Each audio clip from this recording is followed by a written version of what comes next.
Desde 1953, la WWE ha demostrado que la lucha libre puede ser mucho más que un deporte, un espectáculo global.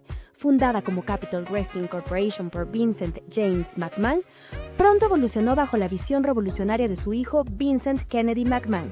En los años 80 rompió las reglas del sistema de territorios para apostar por la televisión nacional, llevando estrellas y acción al alcance de millones.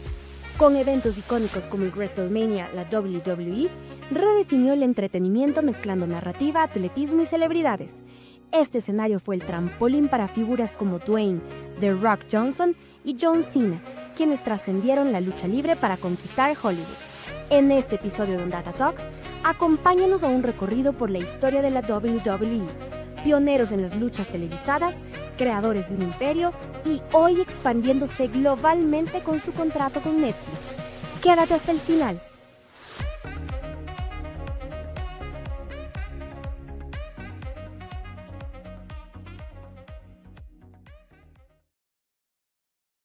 Conoce a mí, sabe que soy un mega fan de las luchas libres, de la WWE, soy un super fan. Si fuera por mí, hablaría todas las semanas de las luchas libres aquí en este programa, pero la verdad es que no, han habido muy pocas veces que lo hemos hecho, y más bien ahora que es una noticia que amerita, hemos decidido volver a topar este tema tan interesante que además hay que sacar muchos aprendizajes. Yo siempre lo digo, de esa gran empresa de la WWE, a nivel negocios pequeños, medianos o grandes, hay que sacar cualquier tipo de aprendizajes porque realmente hacen las cosas bien. Así que aquí vamos a hablar, este contenido le va a encantar a un hardcore fan de las luchas, a ese fan de las luchas. Le va a encantar porque va a ser como un recuento de todo lo que ha pasado en la historia de la empresa hasta llegar a la actualidad, con lo de Netflix, por ejemplo. Para los aficionados que por ahí es como que coquetean con las luchas, pero no es que son así tan fans, pero les gusta de cuando en cuando. Y también para los que no tienen idea, porque aquí van a aprender absolutamente toda la historia de las luchas. Yo les voy a contar, bueno, no sé si todo, porque como soy tan fan hay muchas cosas que me encantaría hablarlas, pero hay que hacerlo en un solo episodio, así que veamos cómo nos va. Vamos a hablar de momentos clave en la historia de las luchas. Lo de Netflix, que hoy por hoy es una locura y que además está rompiendo récords, hay que decirlo. Entonces es un súper programa. Antes de comenzar, las recomendaciones de siempre. Primero, suscríbanse, para ustedes es gratis, totalmente gratis. Nosotros tenemos todo un esfuerzo para hacer estos episodios y la forma que tienen para retribuirnos es con su suscripción. No les cuesta, es gratis. Nosotros sí tenemos que hacer mucho esfuerzo y así nos ayudan a seguir creciendo. La verdad es que sí hemos crecido bastante, pero uno siempre quiere más. También si tienen por ahí intenciones de este año de pasar al siguiente nivel con su marca, tenemos un nuevo Media Kit que lo hemos desarrollado con hicimos un cálculo para ver a cuánta gente llegamos con nuestros diferentes espacios. Estamos hablando que tenemos una audiencia de más de 145,000 personas en nuestro cross media mensual. Son más de 145,000 personas que llegamos en nuestros diferentes espacios. Y nuestros precios no son como el de otros medios que cobran con ese nivel de audiencia, cobran también un montón. Nosotros no, nosotros tratamos de tener buena audiencia, una audiencia que le interese el buen contenido y al mismo tiempo tampoco irnos con precios exorbitantes tratamos de personalizar mucho las propuestas para que a todos les parezca bien. De hecho, escogemos muy bien también con qué marcas nos asociamos, así que pilas que ustedes pueden ser los siguientes. Agradecidos estamos empezando nuestra nueva temporada, esta es la temporada 9, arrancando el año 2025 recién, siempre nos tomamos como por ahí unas 2 semanas de descanso.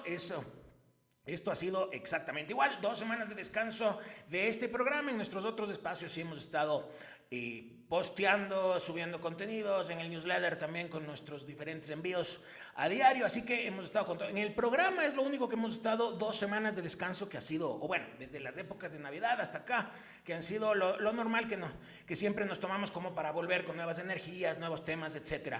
Y también tenemos los auspiciantes que por sí nos han apoyado ya desde hace mucho tiempo, como Cosecha Roja, como Hansel y Gretel, como Dermacutis, y ahora se une a nuestro equipo de auspiciantes, se une 226, una marca de productos españoles de otro nivel. Son productos realmente top, son unos productos son suplementos deportivos, son para deportes de alto rendimiento. Tienen absolutamente todo y la representación aquí en el Ecuador está más que bien administrada, así que pilas, que los pueden ver en su Instagram todo lo que hacen. Entonces nada, soy Juan Esteban Portilla, esto es Ondata Talks y comenzamos.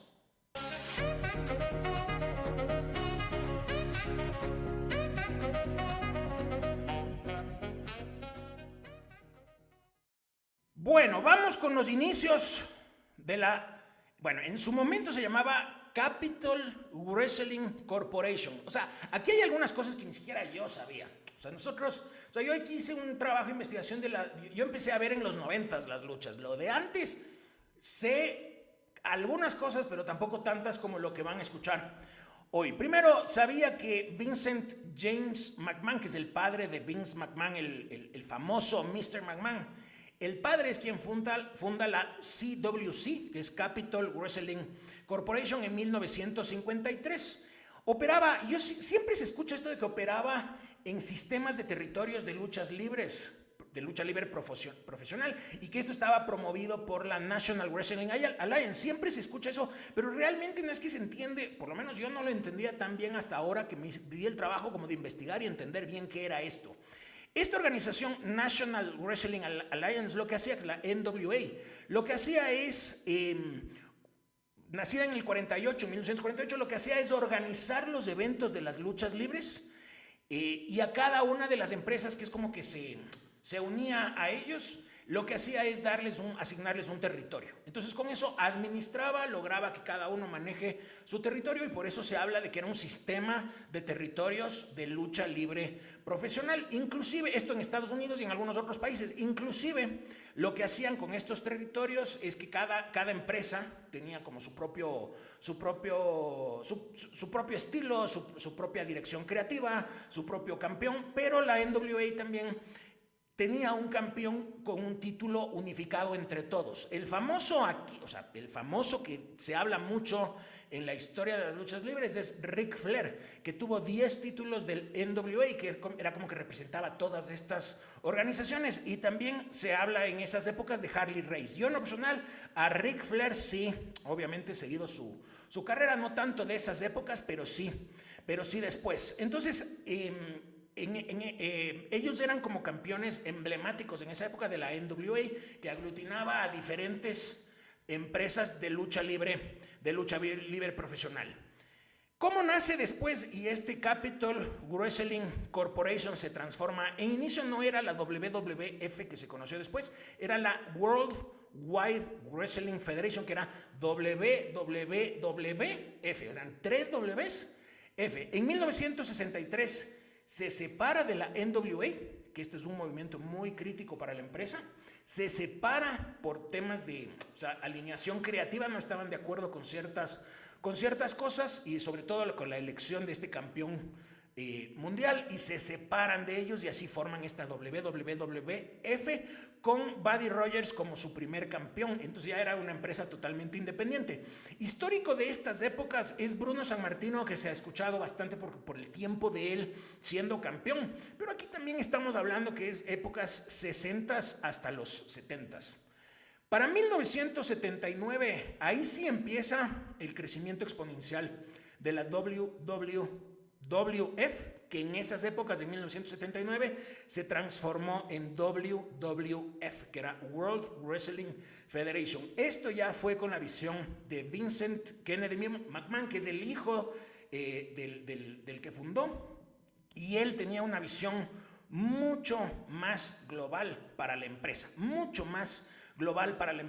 orientada al entretenimiento, y aquí empezaron a sentarse las bases para lo que a futuro se empezó a conocer como esa expansión televisiva nacional, porque ya en el momento en el cual dejas de tener este sistema de territorios, empieza a ser más a nivel nacional. Entonces, en ese momento es como que se revoluciona y cambia mucho la visión de la empresa. Como parte de todos estos cambios que ya en la tutela de Vincent Kennedy McMahon empiezan, es la Golden Age. Esta Golden Age es como la primera era de la que se conoce de la WWF, es la primera era. Esto va entre 1980 y 1993. ¿Qué pasaba en esa época? Yo les voy a describir ahorita todas las eras que han marcado las luchas libres, con lo que marcaba la época en ese momento, qué es lo que pasaba externamente, como para que la empresa es como que la empresa era coherente con lo que pasaba alrededor, y en función de eso definía su estilo creativo, su estilo de entretenimiento, el tipo de contenido y muchas otras cosas más. Entonces, ¿qué pasaba en los 80s? Era primero el auge de la televisión por cable, la cultura pop de los 80s, y todo eso influía, inclusive hasta lo de las celebridades. O sea, se empezaba a usar mucho a las celebridades del cine, de televisión, para diferentes cosas. Entonces se unía mucho con el entretenimiento deportivo. Entonces eso empezó a aprovecharlo Vince McMahon, y empezó a definir un estilo de entretenimiento diferente al que había antes. Empezó a utilizar personajes mucho más coloridos, empezó a trabajar mucho más en el personaje en sí. Y aquí, en esta época, como personajes de las luchas hiper reconocidos de la época, están Hulk Hogan, Randy Savage. Si se fijan quienes nos ven en YouTube o nos ven en Spotify, todos son súper coloridos, salvo Andre the Giant. El resto son súper coloridos. Está Macho Man, Randy Savage, hiper colorido, Hulk Hogan, Ric Flair, el Ultimate Warrior. Y bueno, Andre the Giant no era en ese estilo creativo, perdón, ese estilo colorido, pero en cambio era grandote. Fíjense que todos eran, bueno, Ric Flair no tanto, pero el resto todos eran súper grandes. Entonces el estilo en esa época era súper grande. La televisión, o sea, en ese momento lo que tenían era un contenido dirigido hacia, o sea, se llama como PG el contenido. Era un contenido más como enfocado en niños y con acompañamiento de adultos. No era un contenido audaz, no era un contenido fuerte, era un contenido que podías verlo en familia. ¿Cuál es la rivalidad más icónica de esta época? Lo de Hulk Hogan con Andre the Giant, que lucharon varias veces. Esto fue como lo más emblemático de esas épocas. ¿Y cuáles son momentos clave en esta Golden Age era? El WrestleMania, que es el Super Bowl de las luchas libres. El WrestleMania se convirtió en un fenómeno que cada año rompe nuevos récords. Yo estuve presencialmente en un WrestleMania hace un par de años y es una locura lo que vives ahí. Entonces, en el 85 nace el primer WrestleMania, y ahí fíjense que se empezaba a utilizar figuras de la televisión con luchadores. ¿Quiénes peleaban en ese WrestleMania? Estaban Mr. T, figura de la televisión, con Hulk Hogan versus Roddy Piper y Paul Orndorff. Entonces era como que trabajaban mucho en lograr que figuras de la televisión empiecen a unirse a las luchas, o que tengan apariciones especiales, porque eso te da free press. O sea, el hecho de aparecer, por ejemplo, Mohamed Ali, el hecho de que aparezca Mohamed Ali en un evento de las luchas libres hace que los medios hagan cobertura del hecho que está ahí Mohamed Ali, y a la gente que está viendo noticieros y que de repente le ve a Mohamed Ali, quiere saber más de qué es lo que está pasando en esos eventos de las luchas libres, y eso le hacía que se convierta en una marca que empezaba a crecer internacionalmente. Después viene la nueva era, que es a partir del 93 hasta el 97, que se conoce como The New Generation. En esas épocas ya era marcado el hecho de decir The New Generation. Inclusive en los contenidos de esa época, al narrar los eventos de las luchas, hablaban mucho de la nueva generación, de la nueva generación, de la nueva generación. ¿Qué pasaba en esas épocas y por qué se empezó a hablar de esta nueva generación? Había un escándalo brutal con los esteroides, inclusive llegó a juicios, pérdidas millonarias, y eso hacía que empiecen a haber mucho más ojos sentados en las empresas de luchas libres, y eso hacía que obviamente las luchas que no quería seguir en esa controversia empiece a tener que tomar decisiones. Como parte de las decisiones empezó a cambiar su estilo de entretenimiento y empezó a meter un poco más de competencia deportiva, empezó a utilizar figuras que no tenían esos tamaños gigantescos como el de Hulk Hogan, por ejemplo, y empezaban a darle más peso a otro tipo de estilo de lucha. ¿Quiénes eran en esas épocas? Además de esto aprovechaba la competencia de la WWF, que se llamaba en esas épocas, que era la WCW, empezaba a golpearle en audiencia a la WWF. Se empezaba a desarrollar las bases de lo que después se conoció como The Monday Night Wars, la guerra de los lunes, porque el programa estelar de la WWF y el programa estelar de la WCW empezaban a pelear muy de la mano uno contra otro por lograr más audiencia. Entonces esa competencia hacía que cada uno se esfuerce por tener mejores contenidos. En esta época empezaron a irse de la lucha de la empresa WWF, se empezaron a ir a la WCW varios de los luchadores emblemas de la WWF, como por ejemplo Hulk Hogan. Entonces la empresa que a mí siempre me gustó, que es WWF, lo que le tocaba es tomar decisiones en cuanto a qué tipo de nuevas superestrellas empiezan a desarrollar. Y en ese sentido aparecían figuras como Bret Hart, Shawn Michaels, que a mi gusto es el mejor de la historia, Diesel, Razor Ramón, que después los dos se fueron a la WCW, The Undertaker, que seguramente, inclusive aquí en el Ecuador le deben, o sea, es como súper conocido, inclusive ha venido acá a luchar.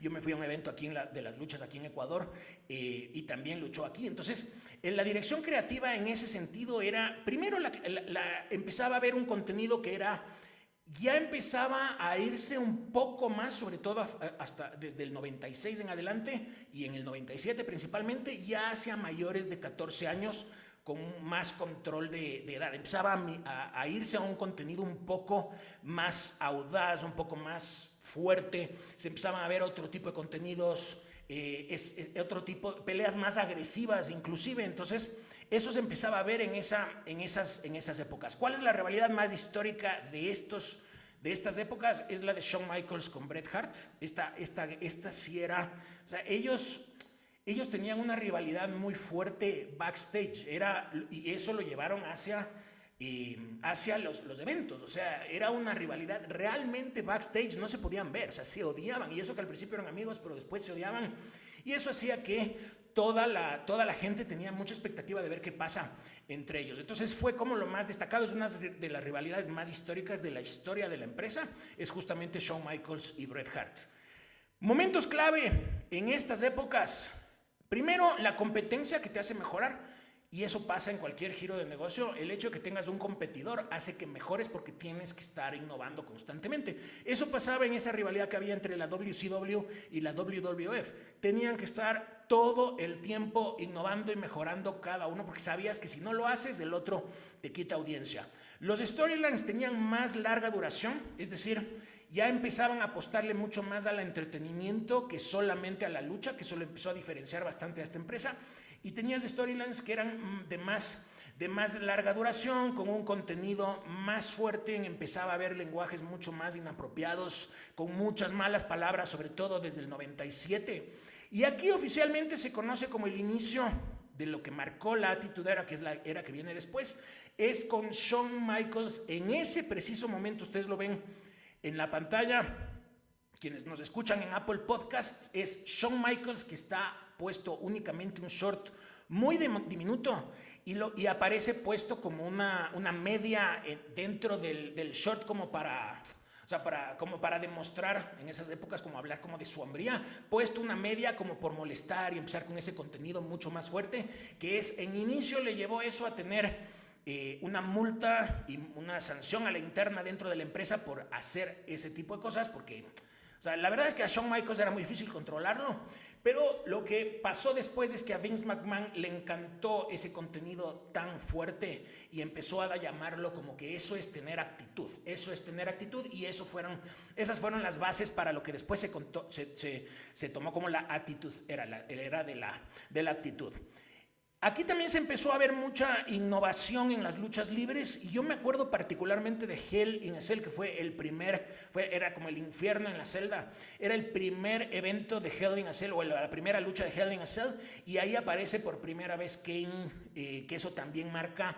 Primero, desde mi punto de vista, era demostrar unas historias de larga duración, porque se habló durante todo el año de que el Undertaker tenía un hermano y había toda una historia detrás, y de repente era como que cada semana un granito, o sea, con mucha paciencia, mucha orientación hacia futuro, pensando en ese storyline, pensando en cómo llegar a conectar una semana con otra durante mucho tiempo hasta llegar a ese desenlace. Era una pelea en la cual estaba el Undertaker contra Shawn Michaels e interfiere Kane y aparece así el debut de Kane. Entonces había mucha innovación en las luchas con movimiento, o sea, eran bumps se conocen en las luchas libres, que son como la exposición que tiene de un luchador cuando asume mucho riesgo. En esa lucha de Hell in a Cell, en esa primera, había demasiada cantidad de bumps asumidos principalmente por Shawn Michaels, y eso era, o sea, a la época era súper innovador. También había muchísima controversia en esa época, sobre todo con lo que se conoció como el de Montreal Screwjob, que fue en una pelea entre Shawn Michaels contra Bret Hart. Bret Hart en esas épocas se iba a ir a la WCW y ya sabía que se iba a ir. Bret Hart era el campeón. Vince McMahon no quería que él se vaya siendo el campeón. Bret Hart tenía su intención de devolver el título antes de irse.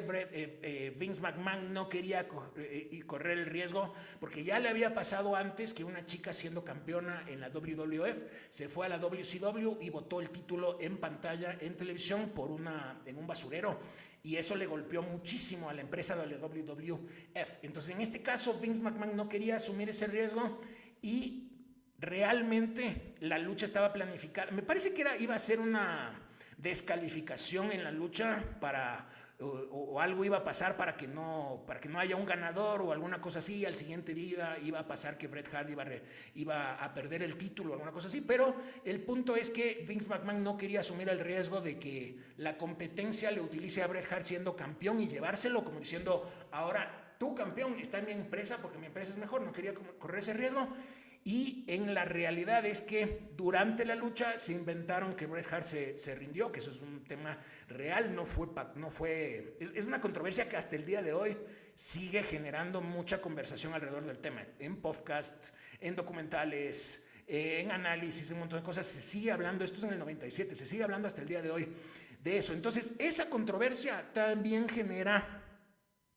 te llama la atención. O sea, también tratas de ver qué va a pasar después, porque veías que no se rindió y todo el mundo se ponía nervioso. Inclusive Bret Hart le pegó, realmente en la vida real le pegó a Vince McMahon. Vince McMahon tenía el ojo morado, le escupió inclusive. Entonces no era parte del show, era realmente lo que se vivía en esas épocas. También, como momentos interesantes de estos finales de los 90s, era la aparición de los newsletters, que eso también marcó. O sea, era como, si hay algo que se puede decir de la empresa, es que siempre está innovando, siempre es pionera en empezar a utilizar todo en tecnología. Es de los primeros que utilizan. Aparece una nueva red social, ahí les ves primeritos. Aparece una nueva herramienta, ahí les ves primeritos. Sí, son súper innovadores. Después venía la Attitudera, que esta sí es conocida mundialmente por ser la más famosa de la historia de la empresa. ¿Qué pasaba en esas épocas? La rivalidad era muy fuerte en la WCW. La WCW, de hecho, estaba ganando las peleas, el rating estaba ganándolo la WCW, y esto le hacía a la WWF que empiece a apostar por hacer las cosas de manera diferente, con un contenido más audaz, para empezar a recuperar la audiencia. Entonces, empezaba en esas épocas de los 90, ya se empezaba a ver un cambio generacional también en las personas. Las personas empezaban a buscar un contenido que no sea como tan de bien o mal, como de... O sea, de idolatrar a personas que hacen solamente cosas como el más santo, como era Hulk Hogan en su momento. Entonces, la WWF se empezó a dar cuenta que habían tintes de color y que no era o el bueno o el malo, sino que la gente empezaba a querer también al malo. Entonces empezaban a cambiar un poco el contenido y la dirección creativa a partir de darse cuenta de todas estas cosas. Entonces empezamos a ver peleas mucho más agresivas, con silletazos, con temas personales, con personajes mucho más oscuros, más dark. Empezabas a ver cosas, algunas hasta totalmente fuera de foco, algunas hasta exageraban. Hubo uno que o sea, habían algunas cosas en medio de un ring le colgaban. O sea, había algunas cosas súper fuertes, que eso también ya se les iba a la mano, pero les generaba bastante audiencia. Había mucho mix entre la historia detrás, o sea, la historia que hay alrededor de una pelea y la pelea, que eso se ve hasta el día de hoy. ¿Quiénes eran personajes de esta época, como los de emblema de esta época? Estaba Steve Austin, obviamente, que es, desde mi punto de vista, es la mayor superestrella que ha tenido las luchas. Estaba La Roca, que está ahí de cerca también. O sea, yo creo que entre Stone Cold Steve Austin, La Roca y Hulk Hogan está como las mega estrellas de las luchas y los que más movían y llenaban coliseos y vendían entradas. Entonces yo creo que está entre los tres, principalmente con Steve Austin. Ya después, como luchador, sí me parece que es Shawn Michaels. Pero en todo caso, en estas épocas, quien revolucionaba y quien era el emblema de esta época era Steve Austin, La Roca, Triple H, Mick Foley, Chris Jericho, que eran como los que aparecían en estas épocas, o sea, ya tenían protagonismo en la anterior, pero en esta época era como que llegaban ya a su esplendor. La dirección creativa, tenías aquí un contenido, aquí sí era un contenido más fuerte, y aquí ya tenías, o sea, el contenido recomendado era ya que sea con la compañía de los padres, porque sí era un contenido fuerte. Inclusive habían padres que no les dejaban a los hijos ver este tipo de contenido. Había mucha sangre, mucha agresividad, bumps más fuertes. Y como momentos claves aquí, se adaptaban mucho a lo de las audiencias Free Press. Este es un momento, yo lo escuché en un podcast, y ellos, quien estaba detrás de la dirección creativa, decían: nosotros ahorita tenemos un mejor producto comparando con la WCW. ¿Cómo le hacemos saber a la gente? ¿Cómo hacemos para recuperar a la gente que nos dejó de ver y que regrese a donde nosotros? Y de repente, Mike Tyson.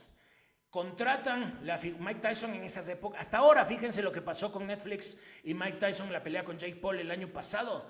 Mike Tyson es una máquina de rating. Entonces aprovecharon la figura de Mike Tyson para la pelea en WrestleMania 14, siendo el juez, o sea, siendo el árbitro entre Steve Austin y Shawn Michaels, y con eso lograban que aparezca como Free Press en todos los medios de comunicación, porque hubo inclusive una disputa entre Mike Tyson contra Steve Austin, y eso generó que aparecía en todos los medios de comunicación. Entonces con eso la gente empezó a recuperar la confianza en esta empresa y dejó a un lado, y eventualmente perdió la WCW la guerra entre los dos. Entonces también pasaba mucho en estas épocas el crecimiento del internet. Estamos hablando ya de los inicios de los 2000, ya empezabas a ver páginas web. Yo mismo no viviendo en Estados Unidos, para enterarme qué pasaba lo hacía a través de internet.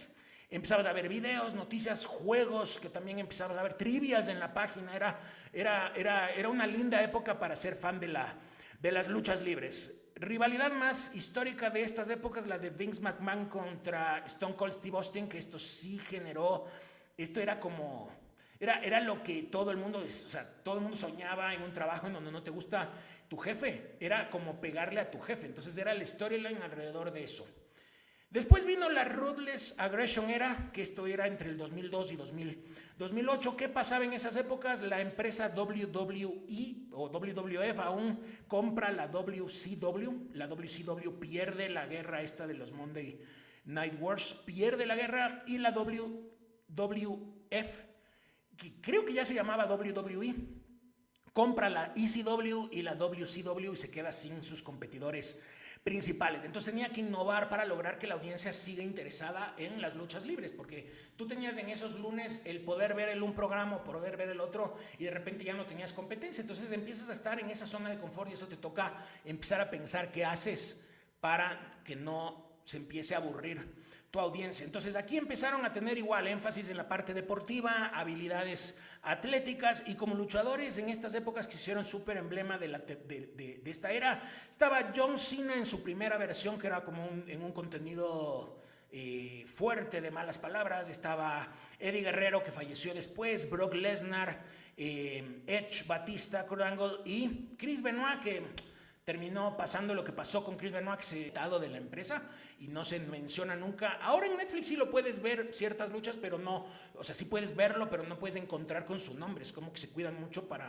porque es un capítulo muy negro en la historia de las luchas, pero en esas épocas sí era una figura importante. ¿Cuál era la dirección creativa? Aquí seguía con la misma control parental, o sea, de la misma forma. El contenido empezaba a llegar ya al pico más alto en cuanto a contenido sexual, y a contenido erótico, y a contenido agresivo, y contenido de sangre. Ya llegaba a un punto en el que era demasiado fuerte.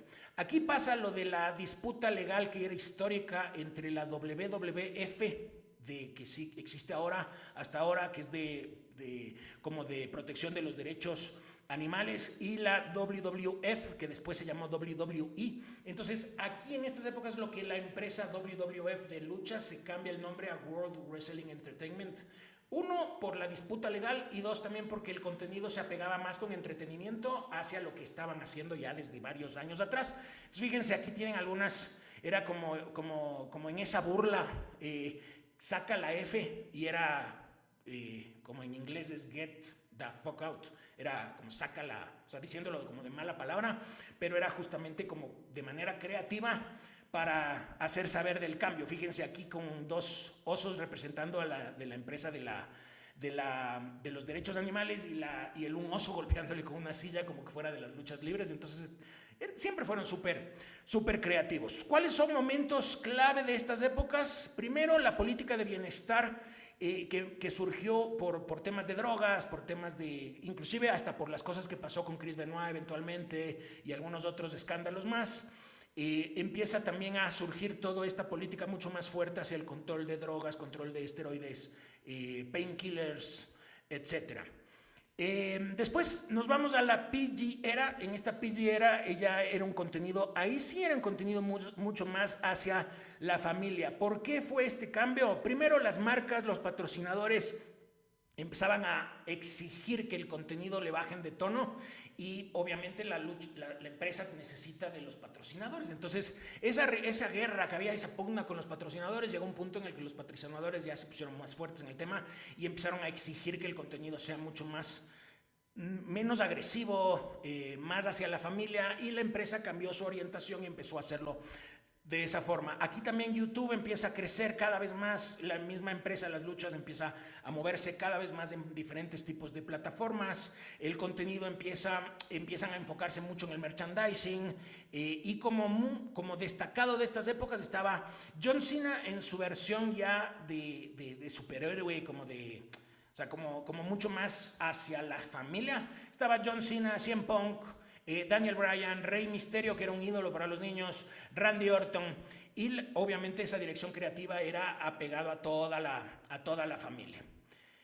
Después viene hay dos eras que aquí la verdad es que las uní porque no encontré tampoco tantas diferencias. Es Reality Era entre el 2014 y 2016. Hasta aquí no sé, era como que hasta esas épocas era muy marcado el llamarle como una era, y de repente ya empezó a dejarse de hablar tanto de las eras en la empresa. Entonces, oficialmente ya no es que se les conoce tanto como la era, como la atitudera, que cualquiera va a saber en qué épocas es.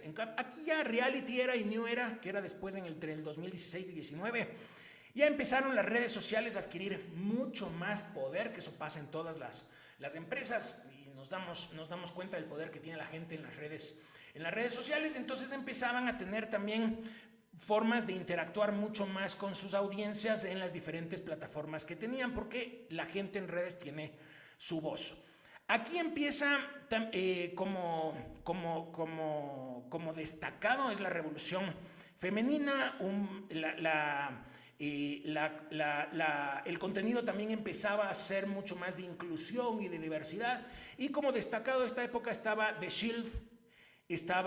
Después de Shield ya empezaron a independizarse, ellos era como grupo, y después ya los tenías a ellos individualmente siendo súper exitosos con Dean Ambrose, Roman Reigns, Seth Rollins, y sobre todo lo de la evolución de las mujeres, que creo que es lo que más marca a esta época, inclusive llegando al punto de que en el WrestleMania 35 Ronda Rousey, Charlotte Flair y Becky Lynch protagonizaron el evento estelar de WrestleMania 35, que eso sí fue una locura, porque eso sí demostraba el espíritu de las luchas hacia la inclusión de las mujeres, porque las mujeres hasta esas épocas o hasta eras anteriores no tenían tanto protagonismo, por lo menos en la lucha. El protagonismo estaba de otras formas. Entonces, a partir de aquí sí se empezó a ver eso, mucho más de igualdad de oportunidades entre hombres y mujeres. Otros momentos clave aquí, lo de NXT que aparece, y sobre todo NXT que es como la marca enfocada en los más jóvenes y para que empiecen a desarrollarse, para que eventualmente vayan a Raw o a SmackDown, que son las marcas fuertes o los eventos o los programas fuertes. Lo otro es lo de WWE Network, que si mal no recuerdo creo que aparece en el 2014. Eso sí marca toda una era, porque WWE Network tenía programación 24/7, 365 días del año. Podías ver documentales, contenidos exclusivos, podcast y cualquier evento de las luchas. Cualquiera de Raw, cualquiera de SmackDown, cualquier evento pay-per-view. Todo lo que tú quieras podías verlo a tu gusto, a tu ritmo, en español, en inglés, o sea, con subtítulos, sin subtítulos. La verdad es que era una locura lo que se podía ver con WWE Network. Yo creo que les ha de haber costado muelas decidir eliminarlo, porque ahora ya no hay por la transición con Netflix.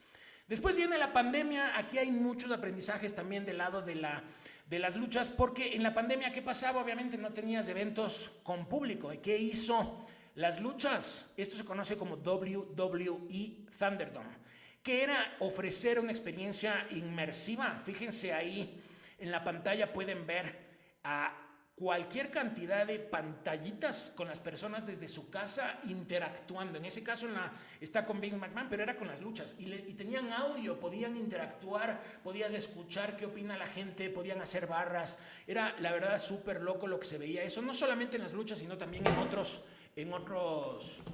tipos de eventos. Por ejemplo, en la NBA, en algunos otros. Entonces te ofrecían todo eso. También me empezó a marcar en estas épocas del WrestleMania se empezó a dividir en 2 noches. El primero fue en WrestleMania 20, que por logística y todo eso lo hicieron en 2 noches, pero a partir de eso se dieron cuenta que era una oportunidad. Y hasta ahora es WrestleMania noche 1 y WrestleMania noche 2, y con eso tienes más formas de tener presencia de marca para auspicios, patrocinadores y por ende más ingresos, y llenar también 2 veces los estadios, y que van pero cientos de miles de personas. Entonces es mucho más ingreso. Post pandemia ya es el regreso hacia las audiencias, y como luchadores en estas épocas emblema ya era la consolidación de Roman Reigns, la consolidación de Seth Rollins, lo de Rhea Ripley y Logan Paul, inclusive Logan Paul siendo ese youtuber famoso, que donde se mete le pega, o sea, la verdad. Y él se metió también en las luchas, y la verdad es que lucha bastante bien. Y lo de hoy se conoce hoy en día como la era del renacimiento. Esto yo lo escuché de una entrevista de Cody Rhodes, que hablaba de la era del renacimiento. ¿Qué representa esta era del renacimiento? La era del streaming, la creciente demanda del contenido personalizado, expansión del entretenimiento hacia mercados emergentes como por ejemplo lo de Arabia Saudita, que inyecta un montón de plata en la empresa para hacer eventos allá en Arabia Saudita. Y eso también es o sea, no es que desde ahorita se está haciendo, pero sí desde hace un par de años atrás, creo que desde el 2018 por ahí en adelante, y meten cualquier cantidad de plata. Lo otro que también pasa ahora, que es creo que fue desde el 2023, es la fusión con UFC, entre WWE y UFC, y se forma TKO, que es TKO Group Holdings, que redefinen el modelo de negocio y o sea, es como una fusión. O sea, el Endeavor compra la WWE y une con la UFC y forman esta fusión que le llaman TKO. Entonces, ese es nuestro análisis de todas estas eras. Y ahora sí vamos a hablar de algunos de o sea, como resumiendo algunos puntos clave. Antes de llegar a ese punto, tenemos una recomendación para ustedes, fíjense. ¿Te apasiona el mundo de los negocios, las tendencias y la tecnología? A nosotros también. Descubre todo lo que necesitas en un solo lugar. Visita nuestra página web www.ondata.com.es, donde encontrarás nuestros episodios de podcast, artículos empresariales y las noticias más relevantes del ámbito empresarial del Ecuador y el mundo. Estamos a un solo clic. Exacto, estamos a un solo clic, es www.ondata.com.es, y ahí van a ver artículos con mucho nivel de análisis. A ver, vamos con algunas cosas, factores clave de éxito que tienen las luchas. La innovación, o sea, la innovación. Innovan desde la lucha, en las rivalidades, en la creatividad, en las historias, storytelling, cómo cuentan las historias, o sea, son muy hábiles. La forma como hacen publicidad, la forma como venden merchandising, esta orientación tan fuerte hacia la tecnología. Aparece Twitch, primeritos, aparece TikTok, primeritos, aparece Instagram, ahí están, innovan, la verdad están todo el tiempo muy atentos a lo que está haciendo, a lo que está pasando a nivel tecnológico, a nivel redes sociales, etcétera. Inclusive en YouTube tienen un canal que debe ser el canal más fuerte de entretenimiento del mundo. Y ahora también con lo de Netflix, que ya les voy a contar cómo es el acuerdo, pero también demuestra ese compromiso como hacia la innovación. Momentos clave en la historia de la empresa para lograr convertirse en el fenómeno que se convierte. Yo creo que esos momentos clave en su mayoría tienen que ver con Free Press. O sea, yo creo que han logrado un trabajo de Free Press muy fuerte. El primer WrestleMania, las guerras entre WCW y WWF tenían mucha cobertura mediática. Lo del Montreal Screwjob, que tal vez no fue un momento de lo cual se pueda sentir orgullosa la empresa, sí le dio ese Free Press para lograr que mucha gente se interese en ver qué es lo que pasa, que les decía antes. Lo de Mike Tyson apareciendo en las luchas, Bad Bunny apareciendo en las luchas, de hecho Bad Bunny hasta ha luchado. Las rivalidades, o sea, Snoop Dogg, por ejemplo, las rivalidades de Steve Austin contra Vince McMahon, La Roca contra Triple H, el Undertaker contra Mankind, y Mankind lanzándose desde pero es que es una locura de dónde se lanza. Entonces todo eso le da muchísima Free Press. Cuando compran la WCW se dan cuenta que necesitaban tener competencia y empiezan a hacer competencia entre sus dos marcas principales, Raw y SmackDown, y empiezan a competir por el rating entre las dos, logrando que los luchadores empiecen a esforzarse por tener mejores luchas, mejores historias, mejores todo. Entonces eso también es muy fuerte con lo que han hecho. Han hecho peleas hasta con Floyd Mayweather. O sea, la verdad es que sí son muy inteligentes. Tienen un Hall of Fame que premian a actores actores que han sido fans de las luchas. Ahí le ves a Sylvester Stallone como en el Hall of Fame de las luchas, le ves a Arnold Schwarzenegger, le ves a Snoop Dogg. O sea, la verdad es que tienen una orientación muy fuerte hacia lograr Free Press, como les decía. Y ahora, ¿qué más cobertura que lo de Netflix? ¿Qué más cobertura de lo de Netflix? Ahora sí vamos a hablar de Netflix y explicarles en qué consiste, en puntos muy destacados, en qué consiste la alianza. Antes de eso, tenemos otra recomendación para ustedes, fíjense. Mantente al día. Únete a nuestro newsletter y recibe en tu bandeja de entrada información relevante de manera concisa y entretenida. Suscríbete a On The Go y sé parte de nuestra comunidad de Decision Makers. No te quedes fuera. Exacto, sé parte de nuestra comunidad de Decision Makers, es facilito. Simplemente nosotros les vamos a dejar en la descripción de este episodio donde nos vean, en YouTube, Spotify, en Apple Podcasts, y ahí van a tener la descripción de cómo unirse a nuestro newsletter. ¿Qué es lo peor que puede pasar si es que no les gusta? A pesar de que yo sé que les va a gustar porque sí tenemos súper buena información. Se salen de la suscripción, es así de sencillo, pero pueden probar y con eso sí pueden tener información que tal vez el resto no la tiene. Vamos con nuestro último punto, que es la alianza entre la WWE y Netflix. A ver, en enero del 2024, es decir, hace un año, se anunció este acuerdo. ¿Por qué era histórico? Porque la empresa de la WWE tenía una tradición muy fuerte con la televisión tradicional. O sea, tenía una orientación muy fuerte hacia la televisión tradicional. Era el evento, debe ser el evento, Raw por lo menos, de mayor cantidad de programas en vivo de la historia, porque todos los lunes, desde inicios de los 90, había Raw los lunes. Y eso, romper con eso tiene que haber sido una decisión muy fuerte. De hecho, nosotros hicimos un artículo, les vamos a compartir un QR para que lo puedan ver. Lo encuentran en nuestra página en ondata.com.es, que se llama La WWE de sus raíces al fenómeno global del entretenimiento deportivo. Ahí pueden escanear el código y con eso pueden ir directamente hacia el enlace.